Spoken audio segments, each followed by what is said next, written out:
Toastmaster Ravi. How many of you are comfortable in your own skin? You must be thinking, what skin is he talking about? I'm talking about the skin, not the skin which is on your outside of your body, but the skin which is inside you, which defines you. I'm Toastmaster Ravi Sureka, a meditator in the morning, an architect by the day, a businessman in the evening. This is how I've been wearing this mask every day, each day for the last 2 years. The thought which must have come to your mind is he comfortable? Does he know what he is doing? Well, I leave the answer on you to find out on your own after my speech. It was 2018 when I started my professional journey. And in a MNC, I was posted at Guwahati. After a few months of job, I realized I should be more decisive in my decisions and I should be very calm. It was the time I realized I should try my hands on meditation. It was my friend, my guru, Samartha, who taught me the art of meditation. Yes, it is an art. The meditation is an art. It almost took us 2 months to schedule a meeting, and I was very exuberant for the first session. We started sitting down, started the meditation at 6 o'clock in the morning, and only for 45 minutes he taught me how to meditate. That was the first time ever I could see inside myself. And trust me, and I'm being very honest, the entire day I had a very bad headache.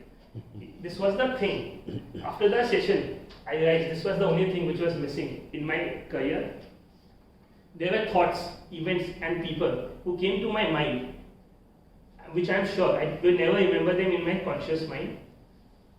There were events which were, I think I was 2-3 years old, which they still holds a place in my memory. I felt my brain had more spam than new thoughts, and my cycle bin was never empty for the last 25 years. It was full of crap. It took me months to filter my thoughts, to channelize my ideas, and trust me, for almost a year I had a headache. Each and every day I meditated. I can tell you this because the day I skipped my meditation, my brain was fully functional and I could do good work. But I had to do that because for the long term I had to clear my mind now. Again, I would like to give an example from a very reputed business school. A batch of 200 students worked in their first day in a class. A professor, very senior, he worked in the school and class and said, he took a piece of paper, with a black pen, he put a mark and asked the students to write. He gave them 5 minutes and asked them to write. After 5 minutes, he walked in inside the classroom again. And he started asking students one by one to come to the podium and deliver what they have written. And the professor started marking them. After all of them were done with their speeches, he came to the podium and said, all of you have failed, all of you get a big 0. To the amusement, like all of you are thinking now, students were amused as to why did everyone get a 0. Though they were from a very good background, they were engineers and they were in a very good reputed business school. This instance I'm talking about is from IIM Ahmedabad. So this is the top business school India has. When he started explaining, he said, in such a beautiful piece of paper, I just made a black dot.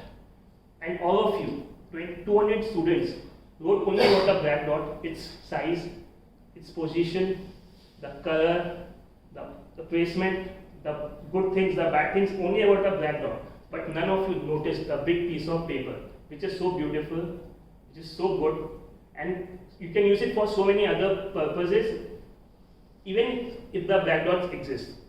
Like all the students, we are also like that. We start focusing on even the smallest problems in our life and skip the bigger picture.